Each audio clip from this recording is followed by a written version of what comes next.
sidelines for a long time. Now I'm finally getting in the game. It's about time. This is my time. This is my time. The only thing I consider impossible is losing. I've been waiting on the sidelines for a long time. Now I'm finally getting in the game. It's about time. This is my time. This is my time. The only thing I consider impossible is losing.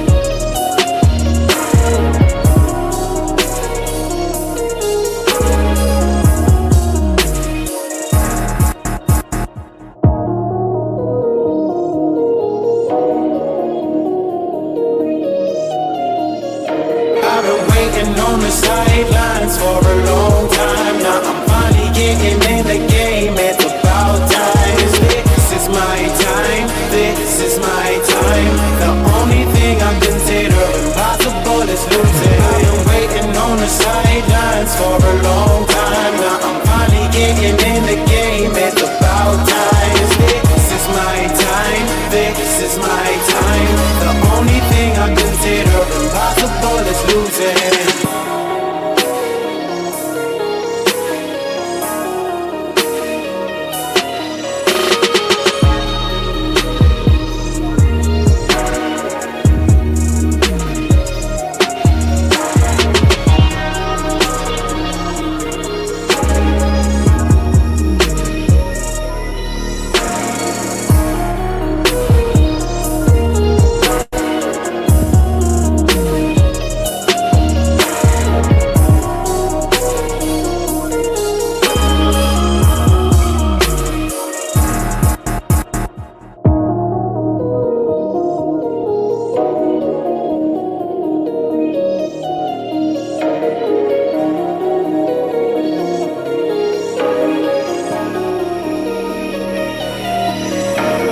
Waiting on the sidelines for a long time. Now I'm finally getting in the game. It's about time. This is my time. This is my time. The only thing I consider impossible is losing. I've been waiting on the sidelines for a long time. Now I'm finally getting in the game. It's about time. This is my time. This is my time. The only thing I consider.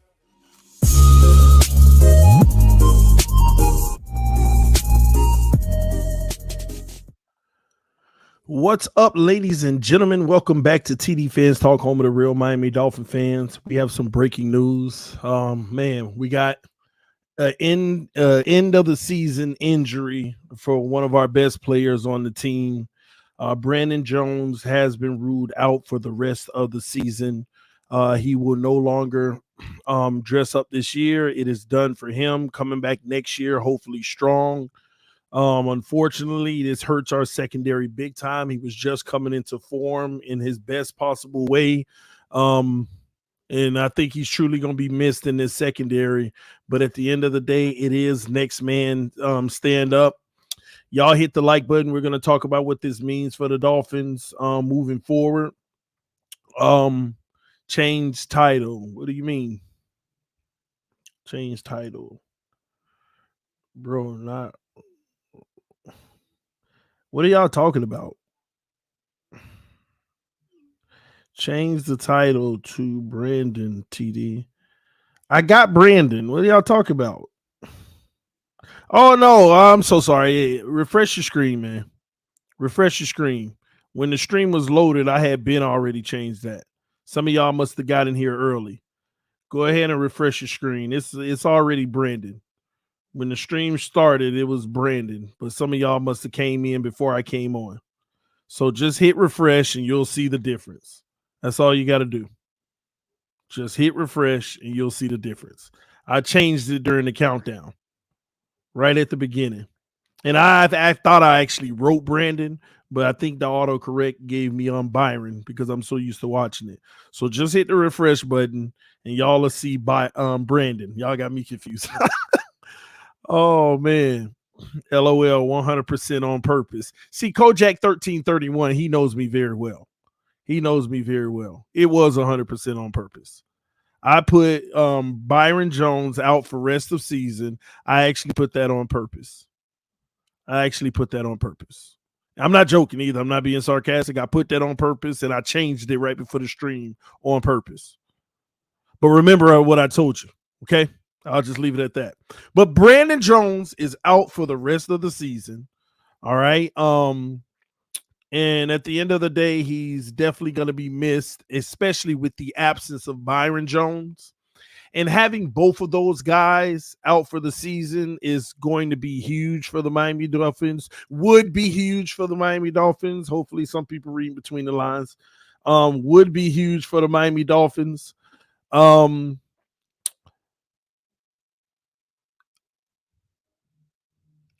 I think that this is going to be a long-term issue for us, y'all. Everybody's going to look at, yeah, I mean, we still survived on Sunday night without those guys. I'm telling y'all, this is going to come to an end real soon. All of this surviving without those guys is going to come to a halt real soon. When you go up against some of these juggernauts, when you play Buffalo again and things of that nature, you need every hand on deck. And Brandon Jones is a major key player in what we do, especially with our blitz packages. He's going to be truly missed. Listen, nobody can do what he does on the field outside of Javon Holland, but you need Javon Holland to do what Javon Holland does. Eric Rowe can't do what Brandon Jones does. He's a little older. He doesn't have the same athleticism anymore. Still a good player, but he does not bring the same dynamic. One thing that we're not going to be able to do as much of is our blitz packages. That's why you'll probably see a lot more of Andrew Van Ginkel and Byron Jones in blitz packages. Not Byron Jones. What's his name? Jerome Baker. You'll see the linebacking core and a lot more blitz packages going forward. It's going to be Flores coaching rookie year and sophomore year type defense. That's what you're pretty much going to see a lot more of, because those guys were also a part of the scheme specifics. Now having Byron Jones out, Brandon Jones out, and a plethora of other guys, Nick Needham, we no longer can run the scheme that we once ran. If you notice in the Pittsburgh game, do you recall seeing any of the zero blitzes or even the zero look where we don't send it?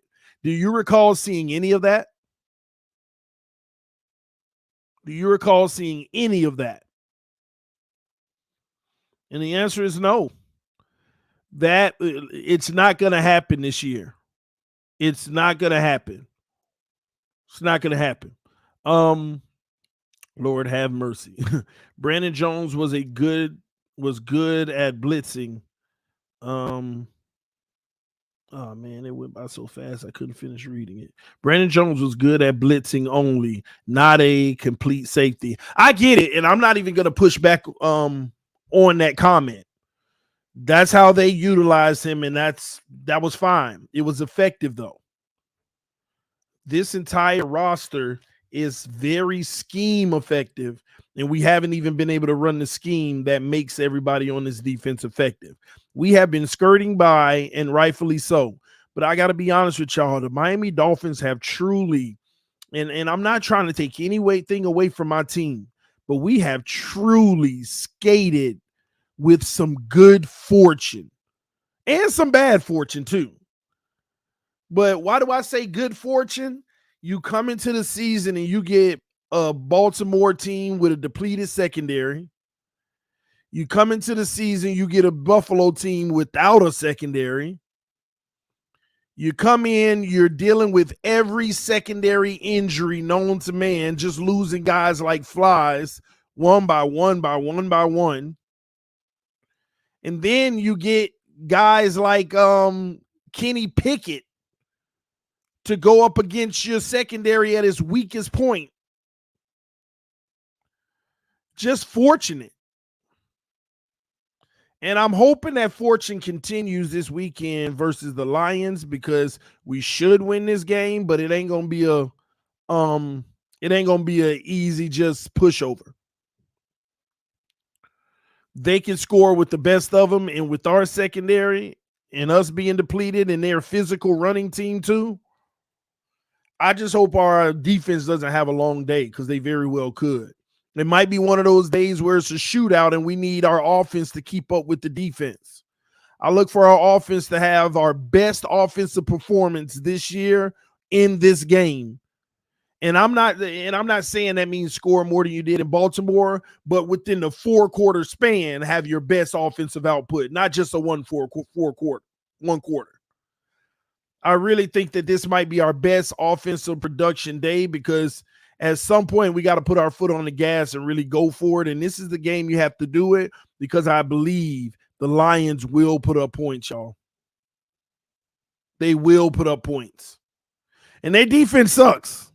I know some people say they ain't that bad. Nah, to me, they suck. To me, their defense is bad. To me, they're not good. So hopefully we can put up over 30 points this weekend, and I think that'll get it done. And like Mike McDaniel said in the press conference, man, the Lions are one game away from being as good as any offensive team in this league, because they had that one game they put up 0. If it wasn't for that, they would still probably have the number 1 offense in the NFL. So we shall see. Lions put up points, but the defense is trash. Should be able to drop 40 on them. We know we've been having offensive woes. We've been having our own offensive woes. So that's why this weekend, we got to come out and get the job done. Execute on offense. They asked Tua. They asked Mike McDaniel. They asked them both the same question. Why are we one of the best teams in the league in yards, in big plays, but we're one of the worst teams in the league in scoring, converting? And Mike McDaniel didn't even get an answer. He just started rambling about some odd crap that didn't even make any sense to the question. Tua, I don't even remember what his answer was, but it wasn't what the reality was. And the reality is this. What people need to realize is the reason why, and let me preface it with this. They were throwing out a stat today saying the Miami Dolphins are 30th in the league for yards after catch. I got to look that up myself. I ain't know we were that bad, but we're 30th in the league for yards after catch. I don't know why some people are trying to make this narrative that Tua's only throwing for a lot of yards is because he's dinking and dunking and he's getting a lot of yards per after the catch. That couldn't be further from the truth this year. Tua's making throws. Tua's playing quarterback. At the end of the day, that 469-yard game carries him. That's 2 games worth for some people. That carry, and remember, he has a small sample size, 4.5 games. When you have one game that you put up production worth 2 games, that's going to overinflate your numbers. So people trying to say that Tyreek and Waddle is the only reason he's putting up those yards because of their run after the catch, it is false, because we are terrible with yards after the catch. But what I'm trying to help everybody understand is the reason why we're terrible at yards after catch is simply because of ball placement. It's that simple. There ain't no other explanation. The reason why we are almost last is because of ball placement. It's that simple. Nothing more, nothing less. These are caught balls. We're not talking about Tyreek slowing down in an incomplete. That has nothing to do with yards at the catch. They don't even count in it. We're talking about the actual caught balls. The reason why we are last in yard, one of the bottom teams in yards after the catch, is because of ball placement. When you have to jump off your feet to catch the ball, reach behind you, duck low, face up and hit it in your chest instead of on the run. It's that simple. And that's why we're not scoring. Because those are extra yards that gets us closer or goes in the end zone. So I understand proving the point that Tua actually is throwing for yards this year. So that narrative of the only reason he got yards is because of Tyreek and Waddle's yards after the catch, it is false.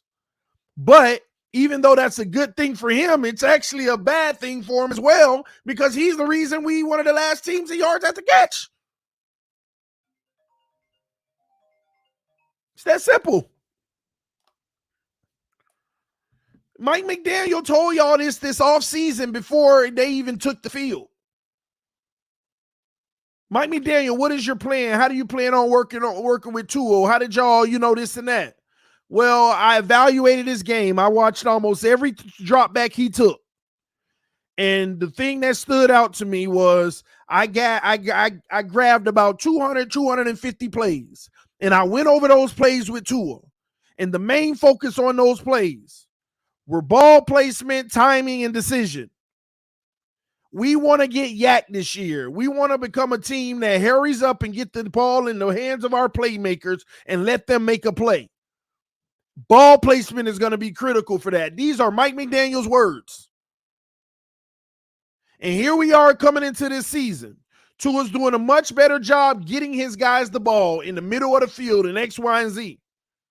But the ball placement still isn't there. Imagine if it was, how much more yards we'd have, which would tend to equate to more points.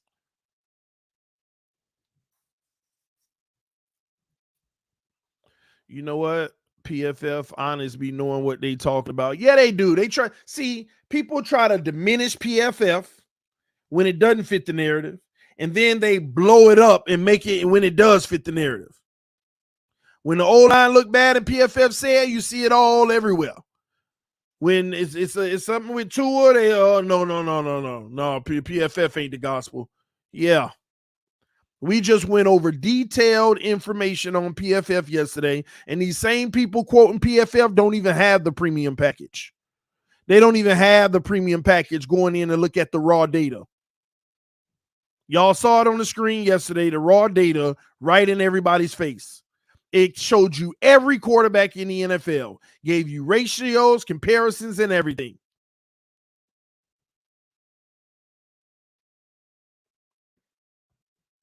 It makes absolutely no sense. We have to be better. With Tyreek and Waddle and these guys, this team should be top 5 in yards after the catch. That's the goal, especially when you see them catching the ball wide open in the middle of zones.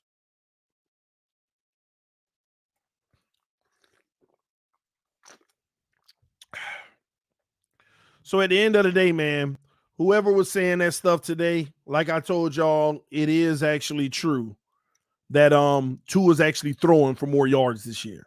He's actually putting the ball intermediate. And I ain't gonna lie, I told y'all at the beginning of the season, one of the major things that Tua needs to correct is the intermediate throw above the linebackers, under the safeties. And by gosh, he's actually doing it and doing it well, but his ball placement is terrible in those situations.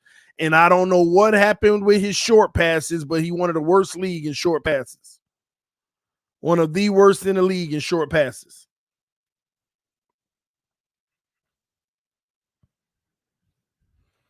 Hit the like button, y'all. That's PFF ratings, especially for offense. TD, can the Dolphins play on surface? What does that mean? What does can the Dolphins play on surface mean? Help me out with that. I'm not sure what that actually means. All right. Hit that like button, y'all. And by the way, we also have the roundtable tonight. So make sure y'all come through to the AFC East roundtable.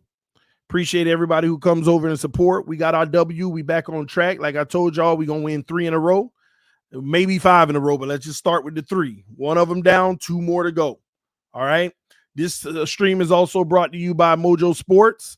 Y'all already know what time it is. I've went into Mojo Sports several times. They are our official sponsor for breaking news segments and news segments as well, midday streams.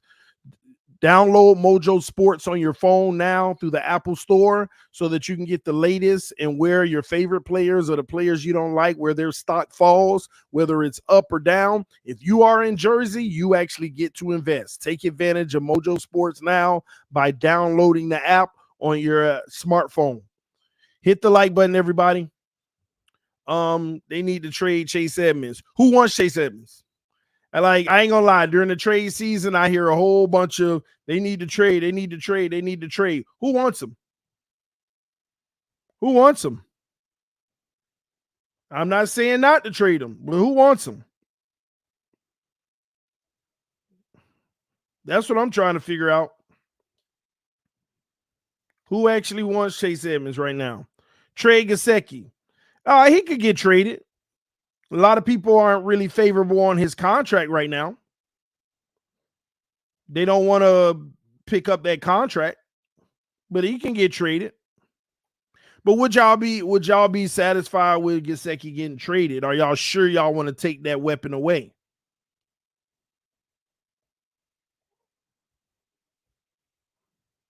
Once again, not sure that's a good idea. Yeah, hit the like button. Trade Cedric Wilson too. Trade everybody. Listen, y'all. This team, we're not out the. Listen, we right there. At the end of the day, we're right there. All we got to do is go out and execute and play some great football. Here's my issue with this year. It ain't a Super Bowl team. Any given Sunday, you never know. You can shock some people, make some strides, but it ain't a Super Bowl team. Nobody can sit there and think that this is a Super Bowl team on paper anymore. My only issue with this team is the fact that if it's not a Super Bowl team, then how much better can you actually get going forward? Next year, you're going to lose some talent, but you're not going to have enough money to bring better replacements in unless you sacrifice and say, I'm going to bring this one better in, but those 3 ain't going to be better. It's like a tug of war, give and take. You got to decide which one, you want to go with. We don't have tons of money and all this and that. Will they move on? Will they move on from Byron Jones? The salary cap situation isn't favorable, but will they move on from Byron Jones? All of these things have to be answered. Will they give Christian Wilkins his money because his contract is going to be coming up? Are they going to pick up Tua Tagovailoa's 5th-year option? All of these things. TD Fans Talk, we see the 49ers going all in, and we see the Eagles going all in this season. Do you think the Dolphins are going to do the same? You only go all in if you believe in your quarterback. You only go all in if you believe in your quarterback. Name me a team right now that don't believe in a quarterback that don't believe in a quarterback that's going all in. Everybody that believe in a quarterback has been going all in. Whether it was the offseason or however you want to look at it, free agency or right now, every team that believes in a quarterback going all in. Whether it works out or not, that's non-consequential. That doesn't matter. But everybody that believe in a quarterback, they are going in because it's what you're supposed to do. When you don't believe in your quarterback, you take your time and you play, Jenga, boo this piece, put it up there, boo that, put it up there. That's what's happening. That's what's happening. And y'all got to look at the 49ers. 49ers did an insurance go all in. They did an insurance go all in. What does that mean, TD? Insurance go all in is like this. I don't believe in the quarterback, but we did get to the Super Bowl with him, and we did get to the NFC Championship with him. We done already gave him a lot, but they say we ain't give him no receivers. Well, how about we go ahead and keep our dedicated receivers and actually have a real premier running back so the receivers can be receivers instead of both? And let's see if that works. This is our last straw. If it works, yay. If it doesn't, whoever we have as our quarterback of the future, they're going to have all the weapons to their disposal. And I am telling you now, if they don't if they don't win a Super Bowl this year, the 49ers, do not be surprised if Brady don't end up there next year. If they don't win a Super Bowl, do not be surprised if Brady don't end up there next year. Brady going to have one of the best. It's going to give Brady one of the best O-lines in the league. Actual running back, better. It'll be, put it like this, it's just a better situation than the Bucs. He's going to upgrade from the Bucs. The receiving core may not be as good, but they're just as potent and dynamic.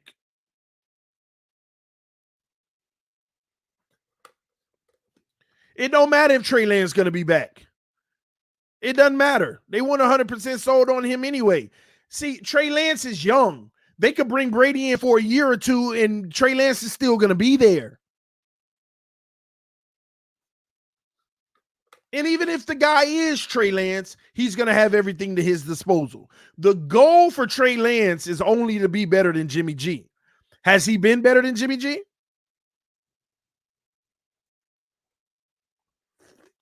Has he been better than Jimmy G?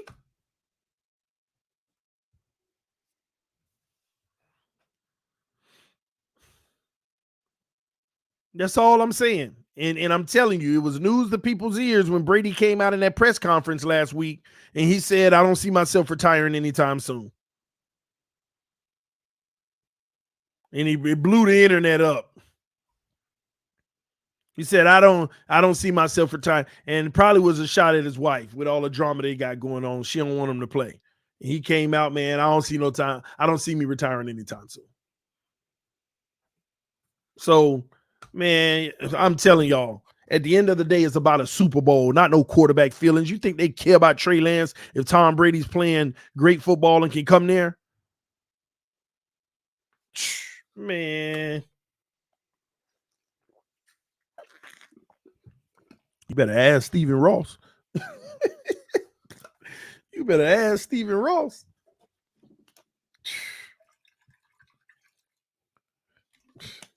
He don't need to know she divorcing that bum Brady. He trashed this year. Hey, he trashed this year.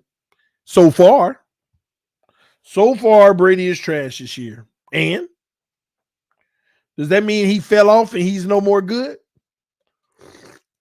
Does that mean that this is his peak and he won't be good anymore? This is it? It's downhill from here? Because that's what we said in his last year in New England when he was horrific. I think we ended his time in New England with a pick six when he was horrific in New England. Oh, that's it for Brady. He's done. The man go to Tampa in 2 years straight, put up over 5,000 yards, 40-something touchdowns.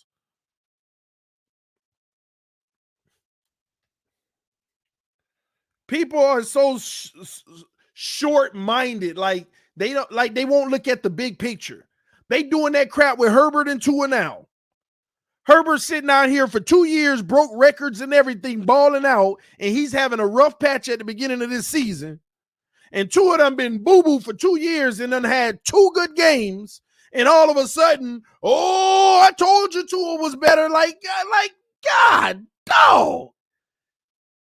This is the stuff I'm talking about. This man breaks rookie records and everything for 2 years. And he have a rough start to a season. Playing with a rib injury, though, but that's all good. And Tua have 2 good games in his career, and all of a sudden, y'all got to stop this mess. Y'all got to stop this mess. Oh, my gosh. Lance trash. Man, Lance young. We'll see. He playing like trash. But we'll see if he's actually trash. TD at it again. Do I ever stop? You might well say TD being TD. Not at it again. Dolphins would be AFC champs with Rodgers at QB. I don't think Rodgers would have been able to do anything against our O line the way they played 3 weeks ago. For them 3 weeks when Armstead went out, and no, Aaron Rodgers, Brady, those guys wouldn't have been able to do nothing with this O line. Ain't nobody but the mobile quarterbacks, and I know Rodgers is mobile, but not that kind of mobile. The Lamar Jacksons, the Kyler Murrays, the Deshaun Watsons, the Josh Allens, the Patrick Mahomes, Jalen Hurts. It's probably like 2 or 3 more, but those guys would do something even if our O-line was playing that bad. But the pocket Brady and them, they wouldn't have did nothing. They wouldn't have been able to do nothing.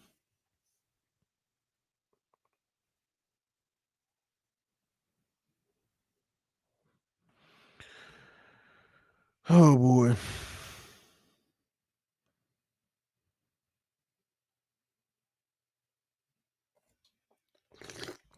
Rodgers is a bum. I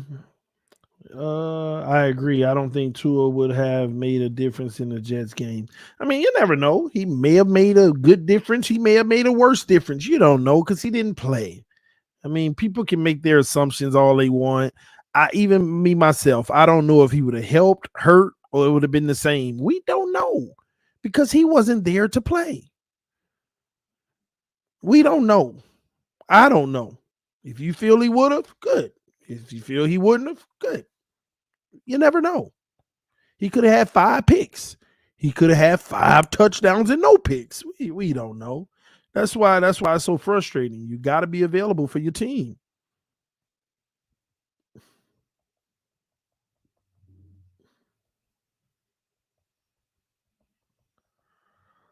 Got to be available for your team.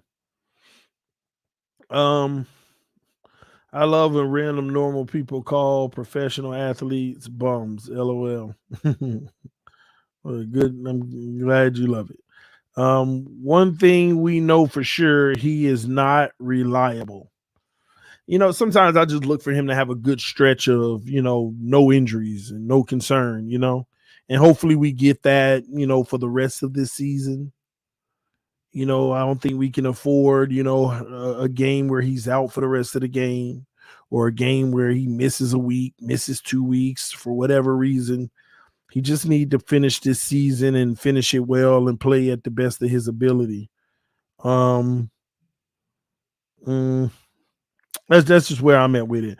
Rodgers too busy trying to be the Gruden of players. TD, what does Miss Hillary think about the signing of defensive tackle Jonathan Hankins? Personally, that's a huge with the emergence of Dallas defense with linebacker, defensive end Michael Parsons.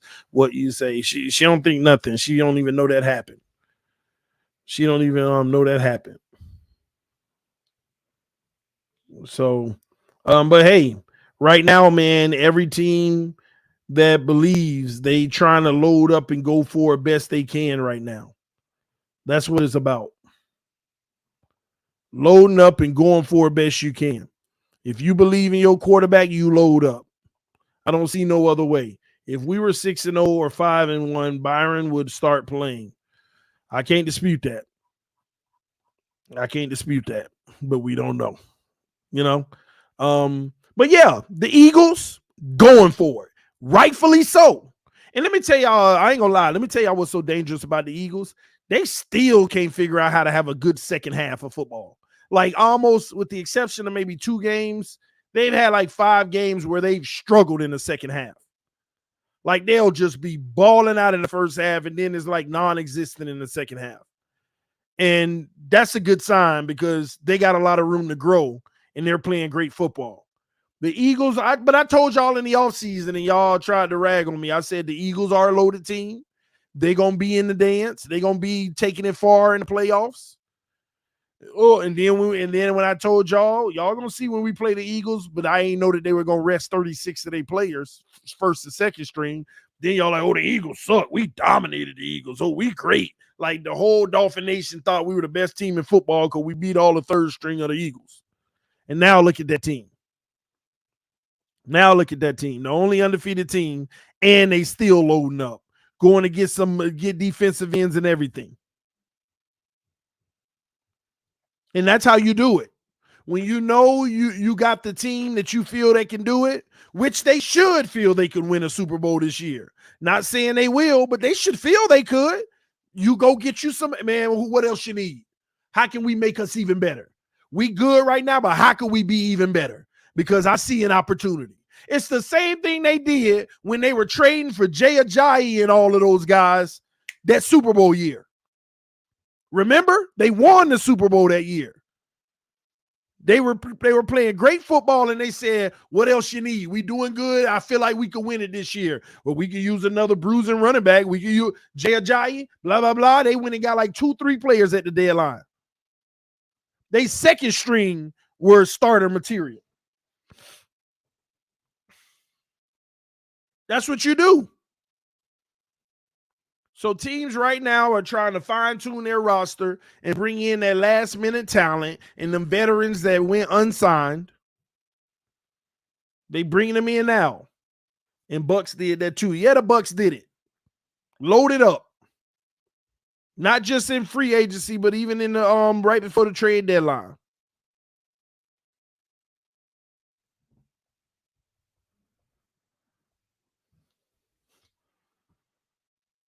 Eagles get smoked by top 5 AFC team. Moser on the offense and only scoring 16 points on offense. I don't know what that means. But hey, Eagles might get smoked against the top 5 AFC team, but they ain't got to play them into the Super Bowl. So what does it matter? What does it matter? Let's take care of the Lions. Team effort. I agree. It's going to take a team effort. Everybody together. Everybody together. Anyway, man, we got the AFC East roundtable that's about to get ready to crack off at 7:30. Y'all come on through, show your love and support. Let's represent the Dolphins. We got that W. We about to go on the win streak. We got to pick on Mac Jones and Zappy Fever. I'm at least pick on them. And we're going to go from there, man. I appreciate y'all coming through. Thank y'all for tuning in to TD FINSTALK, home of the real Miami Dolphin fans. Love y'all. Appreciate y'all. Roundtable 7:30. I'll see y'all over there. Peace. I am out.